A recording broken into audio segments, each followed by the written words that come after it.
I wiped down his chest through the gap in his nightshirt. He closed his eyes and drifted in and out of sleep, disturbed by the spasms brought on by the emetic. I knew then that he would not survive. I know for certain that he is dying. When Pa died, it was about winter. The trees were already half bare, the lawns brittle and brown. But everything here is so alive. The garden soaks in the sun, thriving in its relentless humidity without the faintest hint of death. The grass is dense and green. The trees are heavy with leaves, drooping with exhaustion. Fat peonies have bloomed, their petals collapsing into so many delicate pieces of torn pink silk on the grass. Tendrils of honeysuckle twine around the thin posts of the back porch, their honey-sweet perfume hanging in the air with no breeze to move it away. Henry plays on the gravel path. His towhead in the sun is like new hay, a trait he bears from Eli. He is all Eli, with none of the Sedlaw brooding features and dark hair. He squats with a stick in his small hand, poking at an anthill. He has no sense of waiting. He only asked this morning why Papa was still in bed, then shrugged away his concern when Emma came in.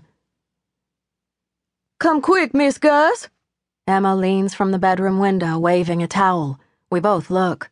White turban, black face, black dress, white cuffs, and a filthy towel whipping wildly in front of her. No words anymore, just panic on her face. I know what she has to tell me. Thank God she came with me into this house when I married. Mama threw a conniption, but Emma is free to choose as she pleases. Lord knows she was more of a mother to me sometimes than Mama. She chose to come for whatever reason. I didn't force her. "Wait here for Mama," I call back to Henry. My shoes crunch over the pea gravel path and click against the steps of the porch. The shadows of the house are cool. A door closes upstairs, but the latch does not click. I mount the step and my heel catches in my skirts. The hem tears. I pull at my dress and grab the banister. The odor of sweat and rot slithers around me. It swallows me as I climb. I want to retch. What is all this red? Is it blood? I should go into Eli's room, but this red everywhere, smeared on everything. Bowls of pewter and clay are scattered across the hall bench.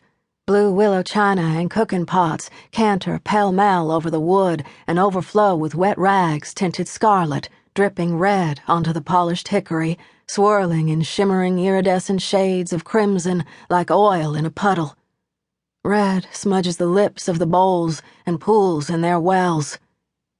The white door is marked, smeared with red in clumsy fingerprints that are slashes against the gleaming paint. I cannot touch the brass handle of the door. The substance covers it. I hear Emma's voice. "You've got to keep working at 'em, Rachel." I push at the wood with my fingertips. It swings open slowly. Eli lies panting in his bed, prostrated. He is stripped of his clothing, appallingly naked against the white sheets. Emma, Rachel, and Simon all work at his body. The redness drips from his temples like sweat. It seeps from his armpits and the wrinkled folds of his neck. His skin is tinged watery pink. The bed linens are soaked with jagged marks of red saturation around his body like a grisly halo. He wheezes pathetically as the servants soak up the fluid with their rags and wring it into bowls. More red seeps through his skin, dripping down his arms and legs as Simon lifts each one, pushing a red-soaked rag across his limbs. The fluid falls from his face, collecting in pools around his eyes and spilling onto the sheets as he trembles. Bowls filled with bloody cloths sit on the bedside tables. The servants cannot wipe it off quickly enough. Their work is frantic. "I won't," Rachel says. She holds her hands away from herself as if they are not hers. "Rachel, hush," Emma says, cutting her eyes between us. "I won't, Emma," she says. "The devil's done bit him on his heel to bleed like that. I won't." Rachel rushes around the bed and past me, wiping her hands on her apron. They leave pale pink streaks across the white cloth. Emma and Simon turn to me.